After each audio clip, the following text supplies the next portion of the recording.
Baik, perkenalkan nama saya Imadi Indra Maharta atau biasa dipanggil Indra dari Ilmu Komputer UI, dan pada kesempatan kali ini saya akan menjelaskan atau memaparkan recap pembelajaran saya selama 1 semester sebelumnya di program Bangkit pada Learning Path Cloud Computing.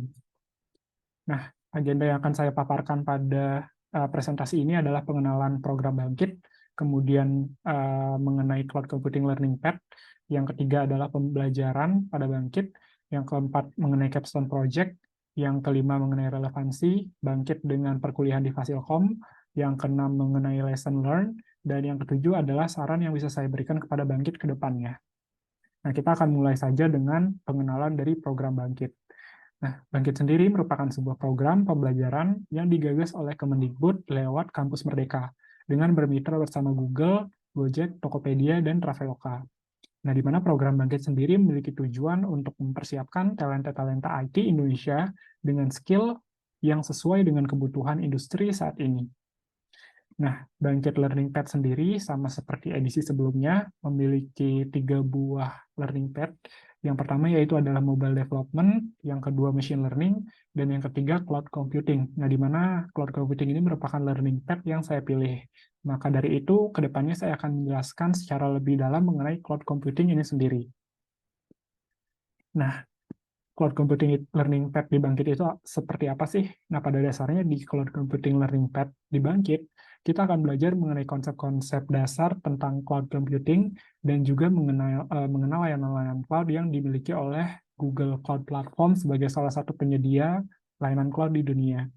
Nah, pemahaman akan cloud computing ini penting karena pada dasarnya pada saat ini sudah banyak company-company yang mulai beralih dari layanan arsitektur untuk melakukan deployment aplikasi mereka yang on-premise ke layanan cloud yang lebih praktis, kemudian lebih fleksibel, scalable, dan juga tentunya lebih murah apabila kita bandingkan dengan layanan on-premise.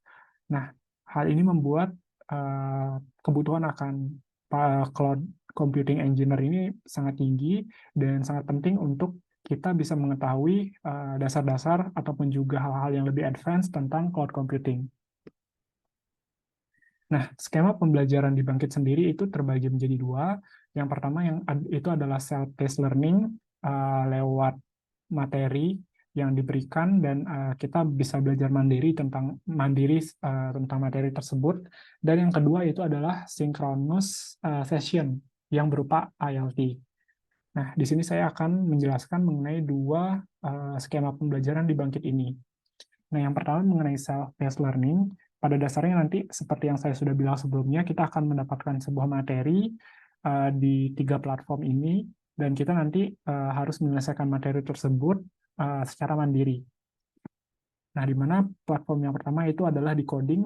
Nah, di sini nanti kita akan mendapatkan materi berupa tulisan, dan setelah kita selesaikan nanti di akhir akan ada sesi latihan soal yang bisa kita ikuti, dan kalau kita berhasil menyelesaikan materi ini, kita akan mendapatkan sertifikat sebagai tanda bukti telah berhasil menyelesaikan materi di decoding. Di Coursera kurang lebih sama, namun pada dasarnya ada materi yang berupa video, sehingga mungkin cukup memudahkan bagi mereka yang lebih suka dengan pembelajaran berbasis visual. Dan yang terakhir itu adalah ada platform yang bernama Google Skill Boost. Nah, di mana di sini kita akan mendapatkan pengalaman untuk praktek secara langsung menggunakan layanan Google Cloud Platform. Nah, materinya sendiri berupa lab dan juga kues yang bisa kita kerjakan. Dan ini lebih praktikal dibanding dengan decoding dan Coursera, yang keduanya itu lebih teoritis menurut saya. Nah, apa aja sih materi yang dipelajari? Itu ada banyak, seperti memulai dasar-dasar pemrograman, kemudian belajar membuat aplikasi back-end untuk pemula, kemudian kalau itu di decoding ya. Nah, kalau di Google Skill Boost sendiri, itu ada deployment ke Kubernetes, kemudian juga ada serverless cloud run deployment, kemudian juga materi mengenai compute engine, dan lain-lain. Yang intinya terkait dengan layanan-layanan yang ada di Google Cloud Platform.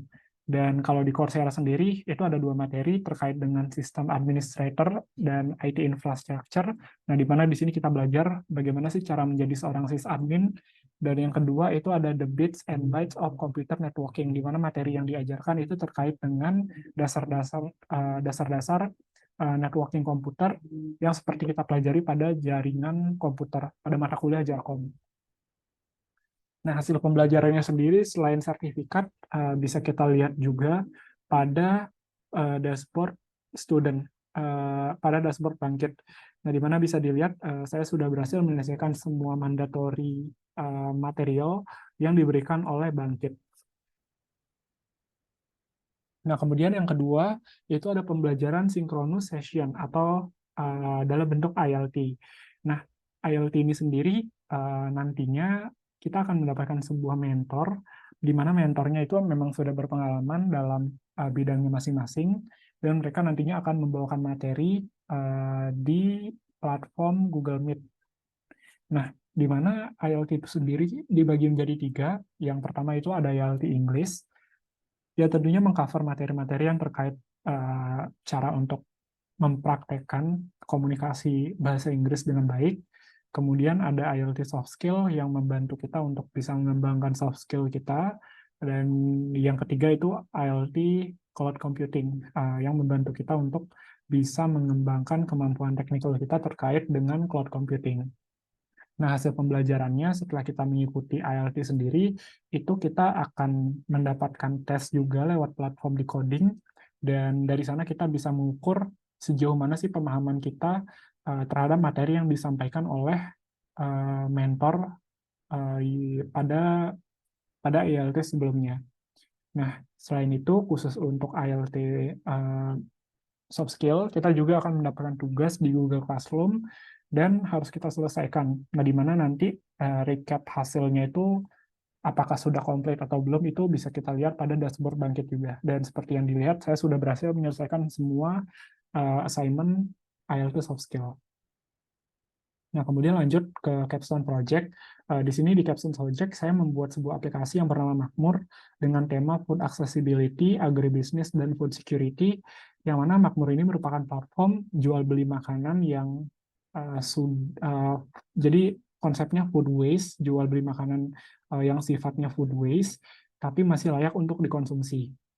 Nah, di mana latar belakang yang membuat kami memilih, saya dan tim saya untuk memilih ide project seperti ini adalah karena banyaknya pembuangan makanan yang sebenarnya masih layak konsumsi yang terjadi saat ini. Dan ini tentunya sangat merugikan bagi ekosistem dan juga bagi kita sebagai sebagai UMKM ataupun restoran yang penyedia makanan. Nah, Makmur ini sendiri nantinya terbagi menjadi 2 apps, yang mana apps-nya itu berupa mobile untuk customer bertransaksi, dan juga apps yang berupa web untuk nantinya seller bisa menjual makanan mereka dan melihat status order ataupun juga recap dari penjualan mereka dalam kurun waktu tertentu. Nah, peran saya sendiri di Capstone Project adalah yang tentunya yang pertama menyusun skema database diagram untuk aplikasi saya, aplikasi tim saya, kemudian membuat REST API atau API endpoint untuk bisa dikonsum oleh web dan juga mobile apps.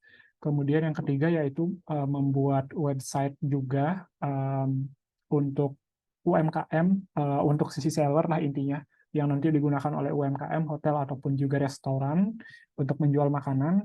Dan yang terakhir, melakukan setup beberapa services yang ada pada GCP, seperti halnya Cloud Run untuk mendeploy back-end dan juga front-end, kemudian storage bucket untuk bisa menyimpan foto, kemudian foto-foto seperti makanan, ataupun juga foto-foto merchant. Dan yang ketiga yaitu adalah Compute Engine untuk melakukan deployment API machine learning. Nah, kemudian relevansi dengan perkuliahan di Fasilkom apa sih? Tentunya ada beberapa matkul yang relevan ya dengan program Bangkit ini, seperti halnya ada PPL, RPL, AdPro, dan PBP, karena di sini saya membuat aplikasi mulai dari front-end dan back-end, nah di mana ini sudah dipelajari pada PPL, RPL, AdPro, dan juga PBP. Jadi cukup relevan. Kemudian juga saya tentunya mendapatkan insight baru terkait dengan database yang sebenarnya juga bisa kita dapatkan di mata kuliah basis data.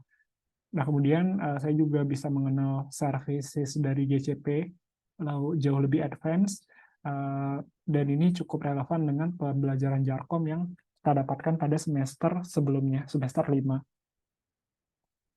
Nah, kemudian lesson learn yang saya pelajari apa sih? Tentunya ada 3, yaitu hard skill, di mana saya merasa kemampuan saya terkait dengan cloud computing menjadi lebih meningkat daripada yang saya miliki sebelumnya. Kemudian dari segi soft skill, saya juga merasa ada peningkatan soft skill terkait dengan gimana cara berkomunikasi dengan baik, bagaimana cara untuk menjadi orang yang growth mindset, dan lain-lain.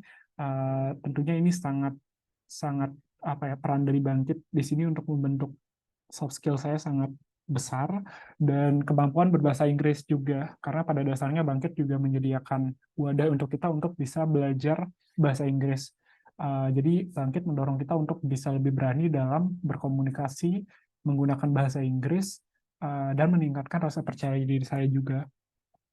Nah, kemudian saran saya untuk Bangkit ke depannya kurang lebih terkait dengan peserta, mungkin bisa dipikirkan karena kemarin cukup banyak anak-anak mobile development yang kekurangan, apa ya, cukup banyak tim-tim yang kekurangan anak-anak mobile development.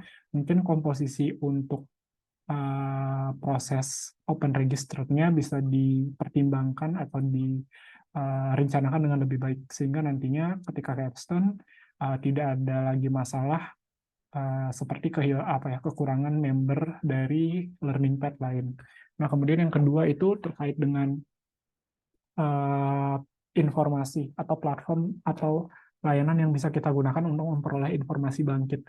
Mungkin bisa dibuatkan suatu sistem web atau aplikasi yang dapat memudahkan anak-anak Bangkit ini untuk terus keep in touch gitu dengan apa yang ada di Bangkit, karena seringkali banyak platform yang digunakan oleh Bangkit, misalnya Discord, kemudian juga Google Calendar, kemudian juga ada Classroom. Nah, sehingga akan sangat sulit untuk bisa mengikuti gitu. Terlebih kalau kita tidak selalu up to date dengan banyak platform yang dipakai oleh si Bangkit ini sendiri.